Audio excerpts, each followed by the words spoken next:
today's video is going to be another Poshmark Q&A. You wouldn't know it, but I actually just filmed one right before this and I switched my shirt, so you guys wouldn't know. I feel like I'm really washed out today. Oh, peep this super awesome sweatshirt that I made over the weekend. It says Maine on it because I'm from Maine, if you didn't know. But yeah, I bleached it and I like it. I might keep it for myself. It is listed in my closet. If you buy it for the price that it's at, I'll sell it to you. But yeah, I really like it. It is just such a cozy sweatshirt. It's a size medium. And yeah, I love it. It's so cozy. One thing I did want to mention before I start this video is that I have rescheduled my live stream to this Sunday night, June 14th at 8 o'clock Eastern time.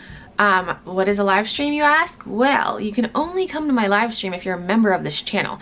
I will have more info down below. I had to reschedule it because my youngest got sick.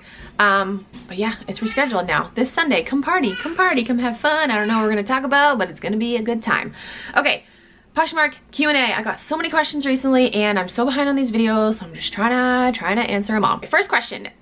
This person commented on one of my haul videos and said, thank you for this. Did you spend $7.11 for shipping from each person? This comment was on a haul video. I showed you guys a bunch of things that I got on Poshmark.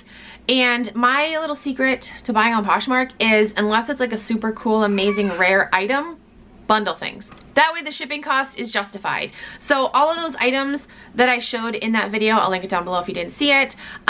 They were bundles of, I think the smallest bundle was 4 things.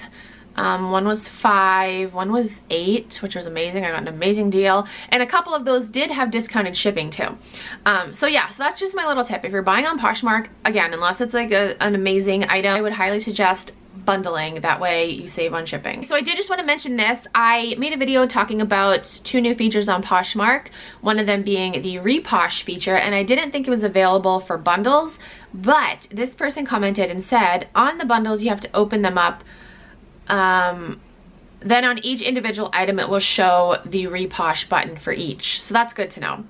And also I've noticed not just on like things that you've purchased, if you search for something on Poshmark, there'll be like a little bar at the top and it'll say list something similar or something like that. Next, this isn't a question, this is just a comment. Again, this was on that video talking about the reposh feature. This person said, I don't think advertising that something is a reposh is a good selling point, but convenient, I guess. So I read that and I'm kind of like, if I was buying on Poshmark, it wouldn't affect me purchasing it to know whether or not the person bought it on Poshmark. Like that wouldn't, just like if I saw something I really wanted and it said in the listing, this is a reposh, like I bought this, whatever, that wouldn't affect, like I wouldn't be like, I don't want to buy it because they're just reposhing it. So yeah, so I don't know. I don't really agree with that. Maybe if you're watching this video, so Nani, you can comment and say why you don't think it's a good selling point. I don't know. I mean, like I said, in my opinion, it wouldn't matter to me. If I saw that, I'd be like, okay, like you know. But yeah, if you could comment and kind of like explain yourself further, because I'm curious as to your reasoning. All right, next question. Hey Vanessa, I'm a fellow Poshmark babe and I watch your YouTube channel. I was wondering if you, my kids are going crazy. We need to get outside. I need to finish this video. Great, now my washing machine is just gonna beep continuously, so enjoy that. I was wondering if you notice an increase in sales at night for the 10 o'clock party where everyone can share into. I've always been curious to know because sometimes I make sales overnight and wonder if it's contributed to sharing into that party at night. Yes, I actually do make a lot of sales at night and like overnight. Part of that might be because I'm on the East Coast and I feel like there are a lot of Poshmark people on the West Coast. So, you know, what's late to me isn't late to them. But yes, I do think that 10 o'clock party, if you can stay up for it, I do think that it is good to share. Next question, how come you don't leave love notes when you buy from people on Poshmark? Just wondering if there was a reason. So, there actually is a reason. And I don't know, when I say this, I don't know if it comes off, no. I was gonna say I don't know if it comes off as selfish. Anyway, my reasoning is, because you can see love notes that people leave. So I've left a couple of love notes, I've left a couple of love notes, and you can go onto my closet and see the love notes that I've left. I do a lot of sourcing on Poshmark, and if I were to leave love notes on everything that I purchase, then people would know what I purchased them for and who I purchased them from. And I don't want that information out there. Is my camera crooked? It totally is. It is just like crooked, like tilting that way a little bit. Anyway, yeah, I don't want people knowing what I pay for things, and I don't want people knowing who I buy stuff from, because I found some really good sellers on Poshmark that I can get really good deals from. And yeah, maybe that's selfish, but I want to keep those buyers to myself. No, it's not selfish. It's my business. That's like personal business info. So yeah, it's nothing against the sellers. I'm not like, I'm not leaving you a love note because, you know, I'm better than you or anything like that. Like, it has nothing to do with that. It's just all business related, basically. I don't want people knowing what I pay for things, and I don't want people knowing who I buy from. So hope that clears that up. And along the lines of that, oh my gosh, I have so many new questions. I'm gonna have to make a third video.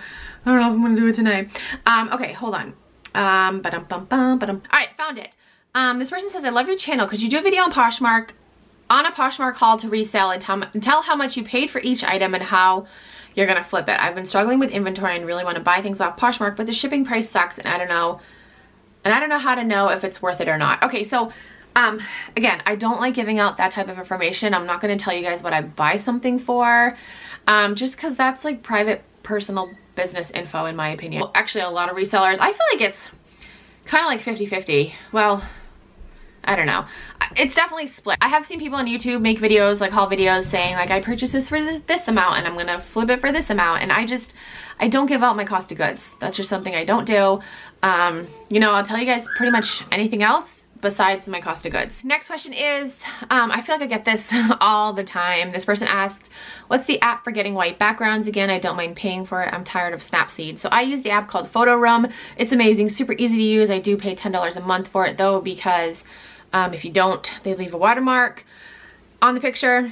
So yeah, so Photo Room. I feel like I should put that like in my description box, although if I put that in my description box, still not everyone sees it. But I get that question so much. Photo Room is the app. I love it so much. Okay, last question. This person says, English isn't my first language. What do you mean 10% Mercari and 20% Poshmark? Do you not get the whole number of money of the price of the item? Like, for example, you sell a hoodie for $30 and Poshmark will take 20% off. Well, or Poshmark will take off the 20%, or Mercari will take off 10%, and those will go to them. I'm not sure. Please someone explain. This comment was on a Poshmark versus Mercari video, and yes, those are the fees. So when you sell on Mercari, they take 10% of your earnings. When you sell on Poshmark, they take 20% of your earnings. So yeah, if you sell something for $20, Mercari is going to take $2 of that, and Poshmark is going to take $4. My math right? Yeah. So yeah, those are the fees that they take. Every platform has fees. They have to, otherwise they wouldn't make any money, basically. Okay, so that is it for this video. I hope I answered your questions. If you have any other questions, you can comment down below, send me a DM on Instagram, or tweet me on Twitter. If you want to join the Rad Squad, I will have more info down below. Like I said, our first live stream is this Sunday, the 14th at 8 o'clock Eastern time. It'll probably go for like an hour and a half, maybe 2 hours. Ooh, 10 o'clock. Maybe, I don't know. We're having a good time. Maybe. What else? Oh, if you want to join Poshmark, if you're, you don't know what Poshmark is, you want to get into the selling world, it's amazing. It really is. It's literally changed my life. I have so much fun doing it. But if you want to sign up, you can use my code. You get a $10 credit when you use my code, and I also get a $10 credit, so thank you. The code is Keepin' It Rad. But yeah, that's it for this video. Thank you guys so much for watching. I'll talk to you guys in my next video. Bye.